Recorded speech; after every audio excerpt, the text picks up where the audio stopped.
सकाळी उठून आंघोळ वगैरे करून झाडू मारून घेतला, स्वयंपाक वगैरे करून घेतला. आज करायची होती आपल्या गवारीच्या शेंगाची भाजी. गवारीच्या शेंगा साईडला उकडायला ठेवला होता, कुकर लावून घेतला आणि लगेच गवारीच्या शेंगाला फोडणी दिली. पीठ मळलेलं होतं, पीठ व्यवस्थित मऊ झालेलं होतं. मग लगेच चपात्या वगैरे करून घेतल्या. नंतर वरणाला वगैरे फोडणी देऊन घेतली. आणि आज करावं म्हटलं झणझणी जरा ठेचा, कारण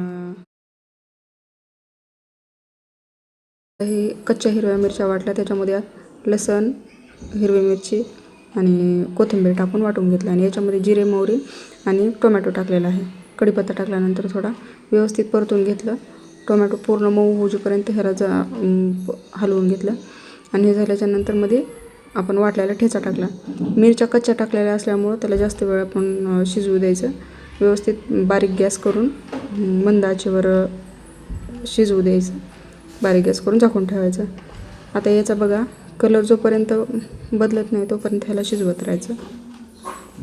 असा ठेचा खूप मस्त लागतो आणि जास्त चटका दिल्यामुळं खराब पण लवकर होत नाही.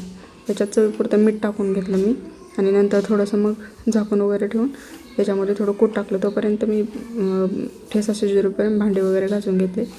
भांडे घासून घेतले की तोपर्यंत ठेचा आपला शिजत आला होता. हे बघा ठेच्याचा कलर वेगळा दिसतोय, लगेच शिजत आलेला ठेचा लगेच ओळखायला येतो. ह्याच्यामध्ये कूट वगैरे टाकून घेतलं आणि 2 मिनटं परत परतू दिलं आणि गॅस बंद करून टाकला.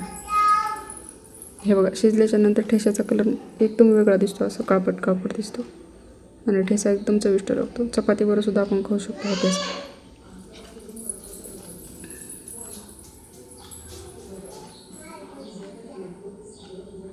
आता ह्याला 1-5-10 मिनटं झाकून ठेवायचं. हा बघा आपला ठेचा तयार झाला, खूप छान लागतो. नंतर रांगोळीच्या डब्यातली रांगोळी संपली होती. सकाळी सकाळी गडबड होते म्हणून रांगोळी वगैरे काढून घेतली. हे बघा हे मोठे जे पुढे आहेत ना, मी हे पोतच आणलं होतं रांगोळीच्या पुढ्याचं गेल्या वर्षी संक्रांतीला बायाला लुटण्यासाठी. त्यातले काही रांगोळीचे पुढे उरले, त्याच्यामुळे मी तीच वापरते आता. यावर्षी काहीतरी वेगळं आणावं आणि हे रांगोळी आपल्याला आणि एकदम पोतं आणलं ना की स्वस्तामध्ये पण पडते. त्याच्यानंतर माझा पोछा खूप खराब झालेला होता, खाली असं म्हणजे गुंथा वगैरे झाला होता त्याच्यामध्ये. ती पुसून गेले की त्याच्यामध्ये केस वगैरे अडकायचे. त्याच्यामुळं मी आज म्हटलं हे पोछाचं व्यवस्थित नीट करावं. एक साईडचं त्याला आपल्या मोठ्या कंगव्याने विचारून कात्रीने कट करून घेतलं खालचा सगळा गुंथा. एक साईडचं झाल्याच्या नंतर दुसऱ्या साईडनं पण व्यवस्थित कट करून घेतला. हे बघा व्यवस्थित किती छान दिसतोय बघा, नवीन आणल्यासारखा दिसतोय पोछा.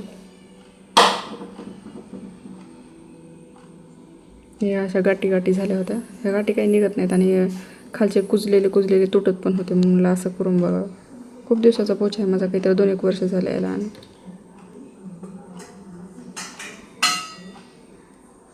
आता छान झाला बघा. तुमचा पण असा पोछा खराब झाला असं तुम्ही अशा पद्धतीने नीट करू शकता बघा. आणि हे बघा आमच्या स्वस्तिकच्या झाडावर किती मोठी आळी आहे. ही जाळ्याला काढून नाही टाकला ना पूर्ण झाड तोडून टाकतात. नंतर आज मला जायचं होतं पार्थला आणायला, त्याच्यामुळं मी जात होते माझ्या माहेरी. तुम्ही ओळखून सांगा बरं हे रस्ता कुठल्या साईडचा आहे ते.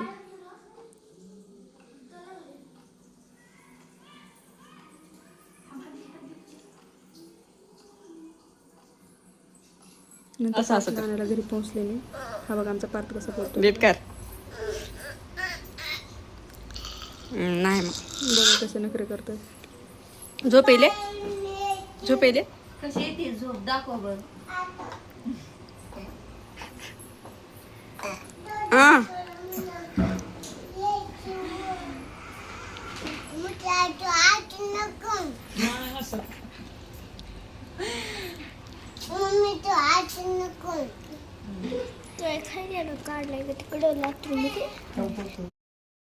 हे बघा माझे वडील आहेत, यांच्या पायाला लागले थोडंसं, वरीला शुगर आहे.